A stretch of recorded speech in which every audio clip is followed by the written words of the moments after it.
ఓం శ్రీ సాయిరామ్. శ్రీమద్ భగవద్గీత 11వ అధ్యాయంలోని 52వ శ్లోకం గురించి ఈరోజు తెలుసుకోబోతున్నాం. సాయిరామ్. గత శ్లోకంలో అర్జునుడు ఇలా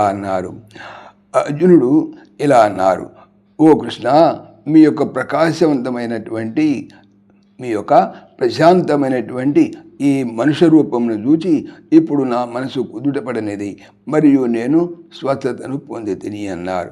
ఈ తర్వాత ఈ 52వ శ్లోకంలో భగవాన్ ఇలా చెప్తున్నారు, సుదర్శమిదం రూపం దృష్టవానసి మమ దేవా అప్యస్య రూపస్య నిత్యం దర్శనకాంక్షిణః.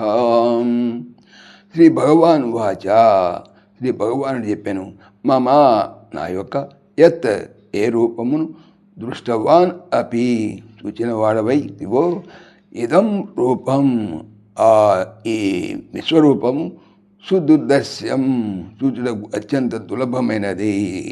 దేవా అపి దేవతలు కూడా నిత్యం ఎల్లప్పుడూ అస్య రూపస్య ఈ విశ్వరూపం యొక్క దర్శనకాంక్షిణః భవంతి దర్శనం అభిలషించువారు అవుతున్నారు. శ్రీ భగవానుడు చెప్పాను, నా యొక్క ఏ రూపమును నీవు ఇప్పుడు చూచితివో అది మహా దుర్లభమైనది. దేవతలు కూడా నిత్యము దానిని దర్శనము చేయకూర్చుందరు. ఇక్కడ భగవంతుని స్వరూపాన్ని సామాన్యులు ఎవరు దర్శింపజాలరు. ఎంతయో హృదయ నిర్మలత లేదా చిత్తశుద్ధి అనన్య భక్తి గలవారు మాత్రమే దానిని దర్శింపగలని మనం తెలుసుకుంటాం. సాయిరామ్. ఓం దేవకీనందనాయ విద్మహే వాసుదేవాయ ధీమహి తన్నః కృష్ణ ప్రచోదయాత్. ఓం సర్వం శ్రీకృష్ణార్పణమస్తు.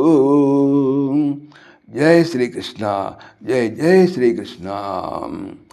ఆత్మీయులకు మనవి, ఈ ఛానల్తో పాటుగా అనంత మహిమల శ్రీ సత్యసాయి అనే ఛానల్ మరియు భక్తి పరిమళ టీకా భాగవతం అనే భాగవత ఛానల్ను స్వామి నా చేత చేయించుతున్నారని మనవి చేస్తున్నాను.